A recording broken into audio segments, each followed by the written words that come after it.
Hello YouTube, this is Morgan, Airspeed Prime here with my next Voltron Legendary Defender comic review. This one's going to be for Volume 3, Issue number 2 of the comics. Here is the cover with Hunk and Pidge as the main focus here, but also in the background you can also see that there is Lance, asleep in a seat surrounded by Alcarians, because of course as part of the plot in this issue they go to Alcarion to figure out the best way to, using engineering, to basically take apart the, I think it's called the Sprawl, I think is what it's called if I remember correctly, this huge giant Galra facility that they use to manufacture cruisers, and it's this massive thing out in space where they kind of tether planets together really close together, so they have access to all this materials and obviously slaves. So it's this very important thing which they explained early on in the comic here. The Allura says that the key points of this mission are that, number one, they have to free the people who are used as slaves on these planets. But then the secondary one that would really affect the war is destroying this huge factory here, which is manufacturing all of the ships. And they decide that, okay, to figure all of this out, they need to deal with the engineering challenges of dealing with something that's so crazy. They also establish here that Galra fighters protect the area, and there's also an impenetrable shield surrounding the system as well. So there's and then the other one is that they need to be able to cut an indestructible tether, which is basically what is linking the planet to the kind of Sprawl actual facility. So they go to Alcarion, of course. That's where the main, I suppose, scientific kind of stuff happens within the Voltron Coalition. And immediately Hunk and Pidge go to talk to the engineers, and they basically think like, okay, what we're thinking of is basically this incredible like giant bolt cutter type thing, and they're thinking, okay, maybe we should make it really, really sharp. And then they kind of go back on that and maybe like, okay, that would make it brittle and it might not work. Okay, let's focus less on the sharpness and focus more on just the ability with this thing to just cut by pure mass and acceleration to apply the force. We also see that at this point, while they're discussing all of this, Lance suddenly wakes up in the middle of the conversation here on the bottom panel, and it's just like, oh, I was talking to you guys, talking about all the science stuff so I could go to sleep. It worked. That was great. Keep going. And he just leaves, just as a little gag. They basically then decide that, based off Lance being here, and Pidge says, if only we had something as dense as Lance, we'd be able to bypass the ductility fracture strain limit. And then Hunk says, yeah, we just need a housing mechanism that can gravity cast. And the Alcarians reveal that, okay, we can make a gravity caster, that'll work. But they say that we'd also need ore from a neutron star, and we basically can't get near them because of what a neutron star actually is. But the Alcarians say that the Thunderbirds of the Chintellinus Nebula are creative enough to get this neutron star material, the ore from it. And so this is the plan. Team Voltron has to go out to this nebula near a neutron star and basically monitor these Thunderbirds and how they actually get close enough to a neutron star to get the ore from it and actually get some, so they can build what they need to actually make this thing that's going to cut the tethers. And this is just the first stage of the plan. As I said at the start, they mentioned that there are Galra fighters, that there's an impenetrable shield system, and that's what the other issues of the comic are going to focus on. So the team gets together and they go on their mission out there, and we've got to the nebula, which we can see here. Really nice kind of basically full page spread with just a few kind of character inserts of the stars. Very nice. And we just get the idea that in the middle they sort of do this thing where like, okay, this is why Hunk is sort of the focus. He was sort of leading the engineering discussion with the Alcarians, and then Lance is the one to say like, yeah, we should probably be careful because like, I don't really know what a neutron star is, but I know that it's dangerous. And they're all like, yeah, we need to be careful. And Hunk is like, yeah, I'm the scared one, but I actually like to be more considered the food guy rather than the scared guy. But then when he actually sees what they're kind of encountering, he gets scared again. So they're kind of doing this establishing thing with Hunk where most of the team and even himself kind of only consider him, you know, either the scaredy cat guy or the food guy, and he's sort of fine with that. And we see our first look at sorry about the light. We get our first look at these Thunderbirds here. See, there's a better look later on, and I'll show it off to you. They're pretty cool, kind of giant animals, and in a way, I definitely say that this is what one of the strengths of the Voltron comic series is that you really get to be quite creative with.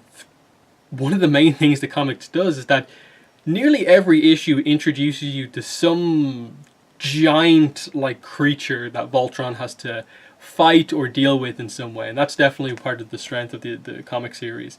And so you can see that they watch as the Thunderbird here bites a bit of the ore off this neutron star, and they find out that its wings kind of create this massive magnetic field, and that sort of counters the gravitational force, which is the main thing of a neutron star.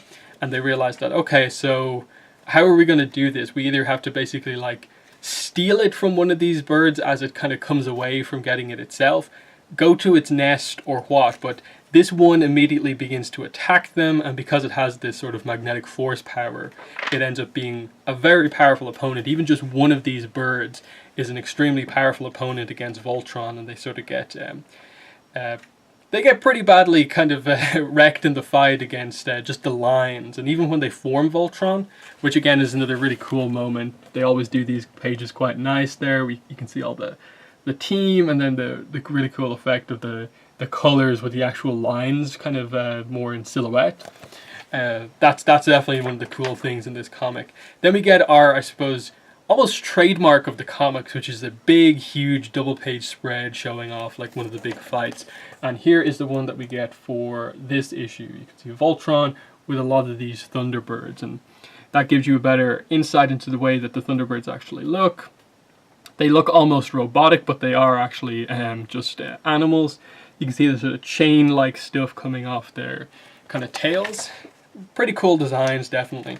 Reminds me of the Pokemon Skarmory, actually, a little bit.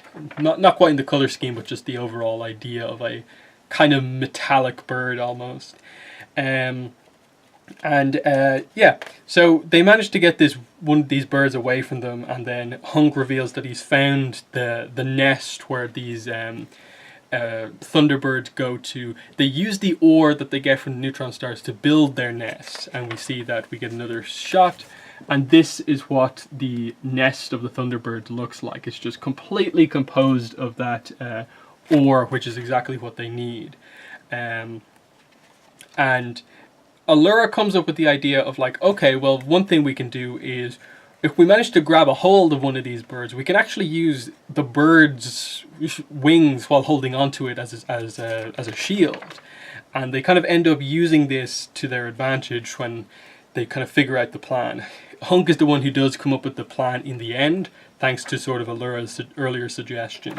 And that is that they wait for one of the birds to kind of go in and get, like as if it's going to get some ore from the neutron star. Then they grab a hold of one of the Thunderbirds and basically slam it up against the star so that the gravitational powers are kind of being limited by the bird's wings. And then they, like a pidge, grabs some of the ore. Obviously it's a huge struggle over the course of these kind of 2 pages, but they eventually do manage to get the ore that they need and kind of head out. There's a really funny moment on one of the last pages where they kind of reveal like, okay, it was an incredible effort that we went through all for this. Shiro kind of congratulates the whole team, and he says to Hunk, and Hunk, just so you know, I don't think of you as our food guy or our scared guy. And Hunk's like, oh, well, what do you think of me as?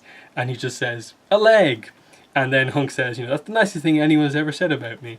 So it's just a fun little moment between the team where, like, you know, that's the way Shiro thinks of him. It's just like, you're important, you're one of the legs, you're not this or that, you're the leg of the team. And yeah, we just get the next part of the plan is that we need to use the access codes we have to get a person on the inside so we can lower the shield. But our plan requires someone to pass through a mental scanner for extreme vetting. and Allura and Paige seem to have come up with this plan already. I have a plan that is going to make Paige lose her mind.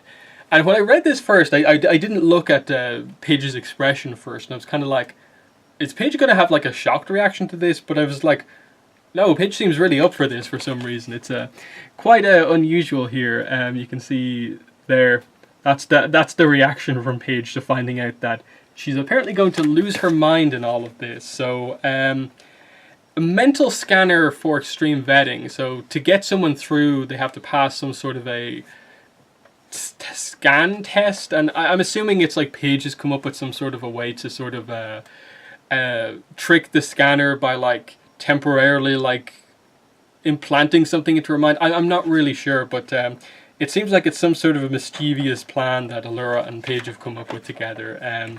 So yeah, I wouldn't say it's the most amazing issue in that when you really break it down, it's just kind of really quickly go to Alcarion, then we're out in space, we look at these birds get this ore from these neutron stars, quick analysis, really quick fight. There's not a lot to say about it because it's just the Lions get kind of bashed around a bit, Voltron gets bashed around a bit, then they realize that if they grab the bird they can use them as shields, and then they do that to get the ore and come back, and there's a couple of jokes. It's solid, it's a part of the plan, it's an action scene basically primarily, but I just like the idea of like the little bit of world building, this cool new animal. These books also kind of tend to focus a little bit more on some of the more kind of space phenomena type stuff, and this time it's a neutron star. I am excited to get to the sprawl and see exactly, you know, what it looks like, because again, one of the things from the first issue that they were oddly vague about was the fact that they know this information about the sprawl because they got it from Lotor, but we know that because obviously we've seen well past where this comic's actually set. This one's set in between season 4 and 5, whereas we've seen and we know that they get this information from Lotor. But the comic itself has not actually said that yet, so it feels like we're almost building to, like, within this comic, the reveal that it's the Lotor information that's going to be the big thing. It does make me wonder, like, given that like season 7 is coming out in just 2 days, it is the second last season of Voltron, are the comics planned to go on beyond Volume 3? I assume they'll at the very least do a Volume 4, because it feels like the comics got a little bit behind where they maybe wanted them to be, and that's why this one kind of feels like it's come like a year or two almost late. I assume they probably will continue a little bit, and I wouldn't mind if, like, even when the show comes to an end, they kind of just continue with the comics and can potentially almost morph them into kind of what the Avatar comics have done, where once the show itself is over, the comics can become the main source of new content. But that's all about if the creative teams are willing to put in the effort, and I suppose the writers are willing to kind of expand out and tell some more kind of important stories. But yeah, issue 2 of Voltron, very good. I continue to enjoy this series. I think it has the potential to be the best comic series so far. Hopefully they don't get too lost in just the really small parts of the plan, and they leave enough time for actually executing the full plan when we get there. I'll probably just add quickly right at the end here that, like I said, Voltron Season 7 is coming out on Friday, and because of that, I will be reviewing the episodes on my channel. I'll be doing it in a very similar way to the way I've done previous seasons, where I'll be doing it in kind of, as I'm watching it, kind of chunks of episodes. So probably the plan would be that the first video is going to be my thoughts on the first 3 episodes. Put up that video, watch the next 3 or 4 episodes, put that video up. So you'll get this idea of like me watching the series in chunks basically, and obviously it'll be a chunk where I don't actually know what happens next. So there'll probably be about 4 videos on Friday. It's going to be a long day of recording videos and watching the show, but I'm really excited for it. All the early reviews seem like it's going to be really, really good. So I want to put in the time and do a good amount of videos on it. So look out on Friday on the channel for lots of Voltron Season 7 coverage and beyond. I assume I'll do some speculation videos for Season 8 after that, some more separate discussion videos and so on. I will cover Season 7 a lot. So yeah, that's been the video. Thanks for watching, and bye.